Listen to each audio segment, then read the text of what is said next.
வணக்கங்க, நான் மதன் பேசுறேன். பண்டப்பூர் சாலத்துலேருந்து. நிறைய பேர் கேட்குறீங்க, குரங்கு சாப்பாடு போடுறீங்களா, கடிக்காதா, எப்படி சாப்பாடு போடுறீங்க அப்படி சொல்லி.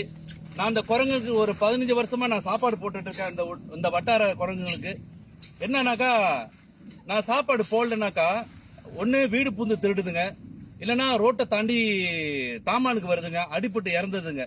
மிந்திலாம் நான் சாப்பாடு போடுறதுக்கு முன்னுக்கு ஒரு வாரத்துல 4 குரங்கு அடிபட்டு இறக்கும். இப்ப நான் சாப்பாடு போட ஆரம்பிச்ச கையோடய ஒரு மாசத்துக்கு ஒரு குரங்கு தான் அடிபட்டு இறக்குது. அதுவும் ஏதோ அவசரத்துல தாண்டுதுங்க.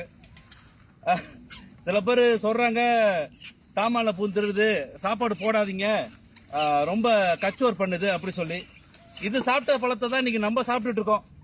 இது வாழ்ந்த இடத்துல தான் இன்னைக்கு நம்ம வாழ்ந்துட்டு இருக்கோம். கால்நடை பிராணிகளுக்கு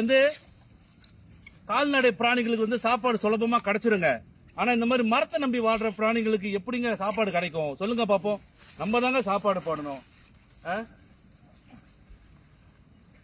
சுத்தி இருக்கிற இடத்தெல்லாம் அழிச்சிட்டாக்கா எப்படிங்க சாப்பாடு கிடைக்கும் சொல்லுங்க பாப்போம். இயற்கை வளங்களை அழிச்சிட்டாக்கா இதுங்க மரத்தை நம்பி வாழுதுன்னா எங்க தான் போய் வாழுங்க? நம்ம தாமானுக்கு தான் வரும். அப்புறம் ஒரு 500-600 குரங்கு இருக்கு. வாரத்துல 3 நாள் சாப்பாடு போட்டுட்டு இருக்கேன். பா பா பா பா பா